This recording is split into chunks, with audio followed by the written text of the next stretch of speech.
Ayan nga, good morning nga mga katsabi mangyan yan.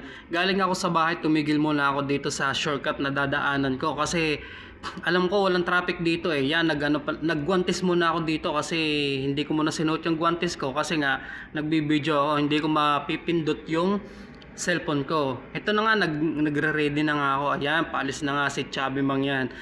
Ayan, oh, 'di ba? May makikita ka diyan. Oh, umihi. Oh, 'di ba? Umihi si Kuya Momboy. Ayan, sa lahat ng mga riders diyan sa hindi pa nakakaalam, ito nga pala yung shortcut dito sa may Anyana. Galing ako sa may Lumina, dito ako dumaan sa shortcut sa may Anyana kasi alam ko walang traffic dito, dire-diretso lang yung biyahe dito kasi tagusan na to eh. Kapag galing ka doon sa may Anyana mismo, pwede kang dumaan dito papuntang 13. Ayan, may daan na din dito papuntang 13 kasi shortcut na nga ito.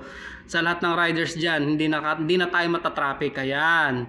Pag galing tayong Manila, hindi na tayo dadaan ng Tejero, Tansa, Umboy kasi doon nga medyo matraffic eh. Ito na yung bagong daan dito sa may Anyana kasi nga ginawa ito dahil masyado na ang traffic dyan sa may mga daanan dyan sa highway. O yan, nabubulol-bulol pa si Chubby Mangyan kasi hindi alam yung sasabihin kung ano yung mga dapat sabihin. Medyo matagal na rin tong daan na to. Ngayon lang uli, parang kailan lang din binuksan sa mga motorista.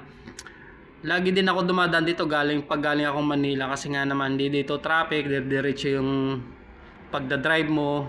Ayan, mahaba din tong daan na to kasi nga yung mga yan nasa kaliwa kanan ko, balang araw magiging subdivision na rin yan kasi sa dulo niyan inaayos na rin yan, mga gagawin na rin subdivision yan. Nakikita niyo yan, yung kaliwat kanan kong yan medyo malinis na yan kasi nga tinatambakan na ng malalaking truck.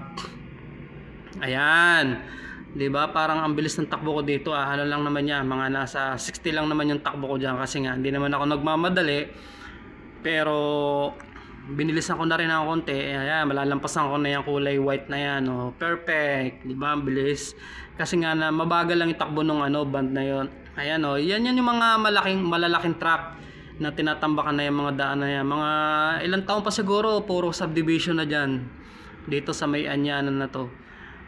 Ayan, sa lahat ng mga motorista, marami na rin dumadaan dito, mga motor, kotse, yan katulad niyan, van.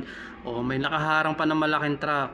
O tigil muna tayo, stop muna tayo dyan kasi dadaan yan eh. Hindi tayo makakadaan dyan basta-basta, baka masabitan tayo dyan, delikado. Ayan, sa lahat ng mga motorista galing sa Manila, hindi na kayo dadaan ng Tejero, Omboy, Tansabayan, hindi na kayo dadaan dyan. Dito na lang kayo. Pag galing nyo ng ng Manila, sa may Robinson, kaliwa na kayo dyan. Diretso na yan sa may Anyana. Yan. Tsaka tagusan na rin yan. Papuntang 13. May daan na din dyan papuntang 13. Nabubulo-bulo pa po ako dyan. Pagpasensya nyo na kasi first time kong mag voice over. O, diba? Hindi ko alam kung anong sasabihin ko dito. Kasi nga, ngayon nga, first time. Ganun talaga pag first time. Hindi mo maintindihan. Takot pa. Nanginginig-ginig pa yung boses. First time eh, 'di ba? May first time bang hindi takot. Ayan. Sa lahat ng mga motorista diyan, yan, dito tayo dadaan lagi.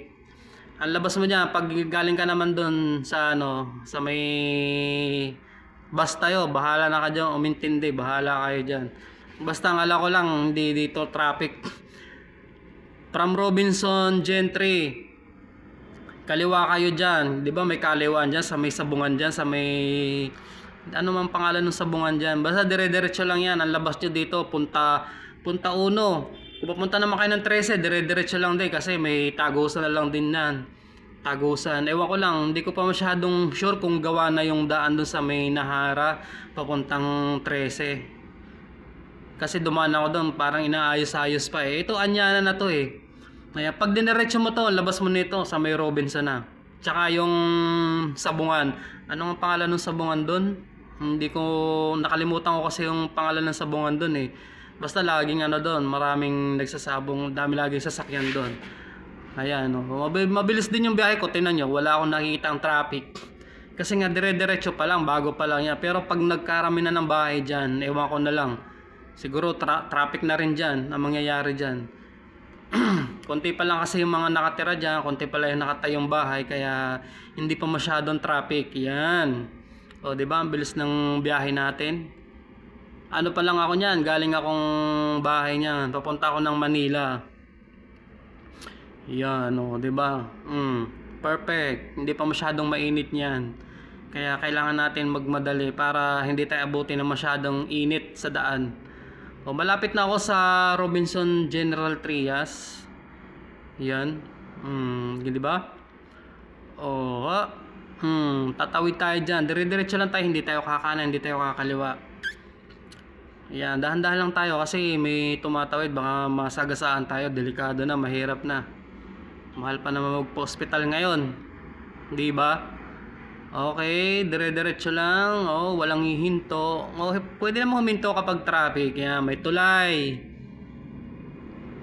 Maraming ano diyan, maraming tilapia sa tulay na yan, sa ilalim ng tulay. O, kanina may hinahabol ako dito na iwan yata ako kasi bigla akong bumagal eh. Kaya hindi ko na nakita kung nasaan na hinahabol ko. Yan, dire-diretso lang tayo dyan. Tapos pagdating ng dulo, kaliwa tayo. Yun na yung sabungan. Anong pangalan ng sabungan dyan? Nasa dulo na ng dila ako eh. Hindi ko, pabasa nga po, nasa dulo na ng dila ako eh. Ewan, basta makikita natin mamaya kung ano pangalan ng sabungan. Yan, dire-diretso lang. Ang ganda naman ng top box ni Kuya, kulay white. Hindi siya madumihin. Yan, perfect. Oh, ang haba pala ng ano ko, voice over, grabe. Ilang minutes ba to? Nakalagay doon sa nakita ko. Pasensya na, nabubulol. Yan, kakaliwa na tayo dyan. Lalabas na tayo ng ano, ng highway. Oh, dahan-dahan lang tayo kasi may lubak dyan eh. Mahirap magbilis dyan. Baka ano tayo, simplang. Okay, perfect. Yan, labas na natin. Yung Robinson na dyan eh. Ayan o, nakikita nyo yung letter R. Robinson na yan dyan. Tapos kakadan tayo dyan, highway na, papunta na ng Kawit. Papunta na ng Manila yan. Alam ko titigil pa ako dito sa gilid kasi i-off ko yung camera. Tapos another video na naman. Ayan, ang haba ng ano natin, ang haba natin ng nabiyahe natin oh. Ayan oh, Robinson na. Robinson, pag galing kayo Manila, kaliwa lang kayo dyan. Dire-diretso na yan sa may Anyana. Hindi kayo matatraffic. Perfect. Ayan, nag-stop ako dito eh. Kasi nga, i-off ko yung camera. Bye-bye, bye-bye. Hello mga katsayabang yan. Bye-bye na sa inyo. Bye, bye.